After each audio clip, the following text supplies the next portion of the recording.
નમસ્કાર વિદ્યાર્થી મિત્રો, સ્વાગત છે તમારું MWP એજ્યુકેશન યુટ્યુબ ચેનલમાં। અહીંયા તમે જોઈ રહ્યા છો ધોરણ નંબર 7 ની અંદર બીજા સેમેસ્ટરનું આપણે હિન્દી વિષયનું આપણે સોલ્યુશન કરવાના છે। તો તેના માટે તમે સૌપ્રથમ તમે ચેનલ સબસ્ક્રાઇબ કરો, જેથી તમને વિડીયો લેક્ચર આવા બધા મળતા રહે। અને આજનો વિડીયો તમને કેવો લાગે છે તે કોમેન્ટમાં અવશ્ય જણાવજો। તો આપણે પહેલા યુનિટની વાત કરીએ, જે કવિતા છે બેટી, એનું આપણે સોલ્યુશન અહીં કરવાના છે। તો પહેલા છે વિકલ્પો, એમાં પહેલું છે बेटी क्या बनना चाहती है, तो एम आवशे तारा एंड सहारा। चलो बीजू छे बेटी किस पर चलकर दुनिया को देखेंगी, तो आवशे अपने पांव पर। बेटी किसको चूमना चाहती है, तो आवशे हवा को। चलो रिक्त स्थानों की पूर्ति कीजिए, में पहलू छे फूल जैसी सुंदर में बागों में खिलूंगी। बीजू बेटी हूं मैं बेटी, मैं तारा बनूंगी।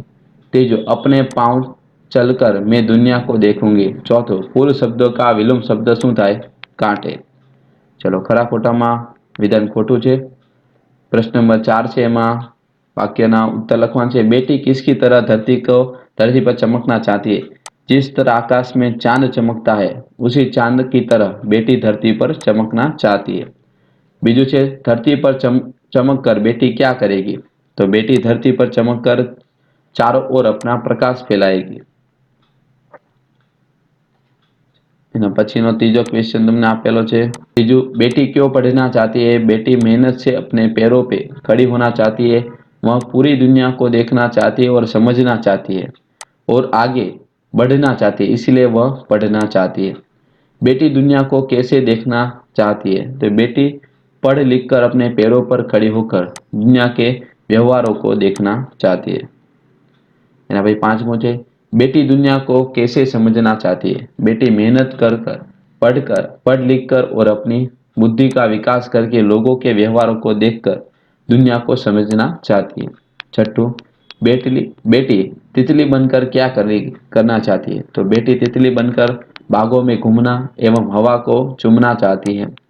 सातवां बेटी पढ़ लिख कर क्या करेगी, तो बेटी पढ़ लिख कर आत्मनिर्भर बनना चाहती है और दुनिया के व्यवहारों को देखना और समझना चाहती है। बेटी तारा बनकर क्या करेगी, तो बेटी तारा बनकर धरती पर चमकेगी और चारों तरफ उजियारा करेगी।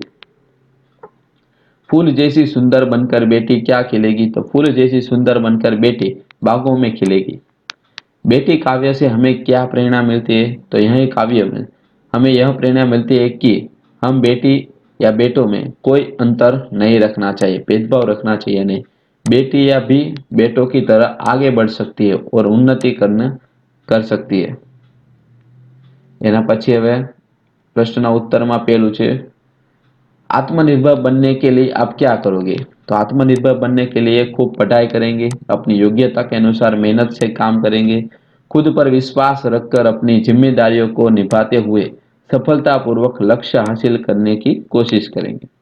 तीजो बेटी की तरह आप किसी का सहारा बनने के लिए क्या करेंगे, तो बेटी की तरह किसी का सहारा बनने के लिए पहले पढ़कर आत्मनिर्भर बनूं,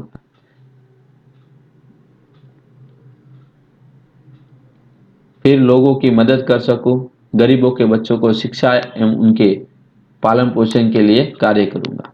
चौथों बड़े होकर आप क्या बनना चाहते हो और क्यों, मैं बड़ी होकर डॉक्टर बनना चाहती हूँ और डॉक्टर बनकर मैं लोगों की सारवार करूंगी, किसी के भी साथ अन्याय नहीं करूंगी, गरीबों के मुफ्त में सारवार करूंगी और लोगों को उचित न्याय दिलाऊंगी। पांचवों आप जीवन में क्या करना चाहते हो, मैं बड़ी होकर देश की सेवा करना चाहती हूँ, देश में से भेदभाव की एवं अन्य बुराइयों को दूर करना चाहती हूँ, देश में से मानी और बेईमानी और भ्रष्टाचार को मिटाऊंगी, एक आदर्श सम्मान का देश में एक आदर्श सम्मान का निर्माण करना चाहती हूँ। समानार्थी शब्द अहीं आपेला छे सहारा तो आधार, गगन तो जल, बेटी तो पुत्री, उजियारा तो उजाला, दुनिया तो संसार, फूल तो पुष्प। चलो विलोम शब्द तमारे लखवाना छे, एनो पछी वाक्यमां पण प्रयोग करवानो कीधो छे, जेम के आकाश एटले धरती। तेना अहीं बे वाक्य बनाव्या छे। आकाश में बहुत सारे पक्षी उड़ रहे, धरती पर हम सब निवास करते, बंनेना वाक्य बनावाना छे। तेवी रीते उजियारा तो अंधेरा, तो अहींया दीपक जलाने से उजियारा हो जाएगा और अंधेरा बच्चों को डराता है।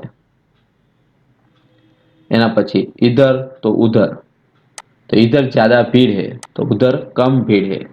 चौथों भलाई तो बुराई, हमें लोगों की भलाई के लिए काम करना चाहिए। હવે बुराई हमें किसी की बुराई नहीं करनी चाहिए।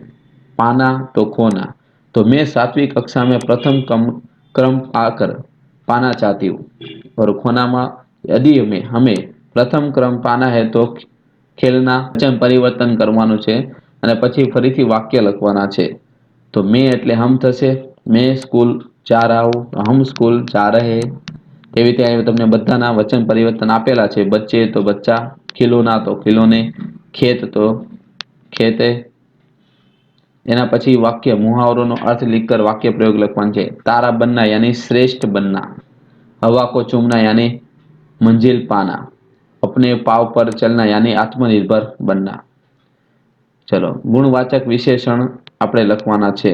કયું આમાં ગુણવાચક વિશેષણ છે? પહેલામાં આવશે ચતુર, બીજામાં આવશે પીલે, એનામાં આવશે તીખા, એનામાં આવશે પંજાબી, એનામાં આવશે સફેદ।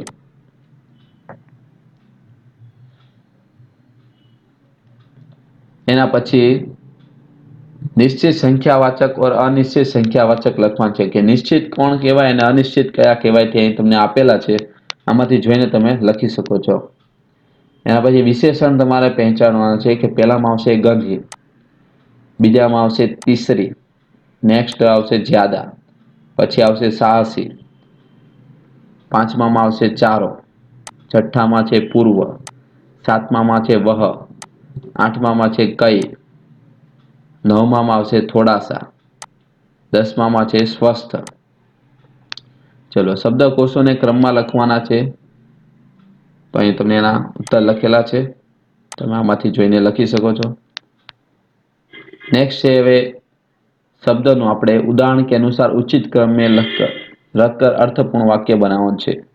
પેડ, ભારત આ બધાનો ઉપયોગ કરીને આપણે વાક્ય બનાવવાનું છે। તો અહીં તમને વાક્ય તમને આપેલું છે कि नीम मूलतः भारत की धरती का पेड़ है। एना पे दांतों के लिए नीम की दातन श्रेष्ठ होती है। दिया जलकर आंगन में रख दिया।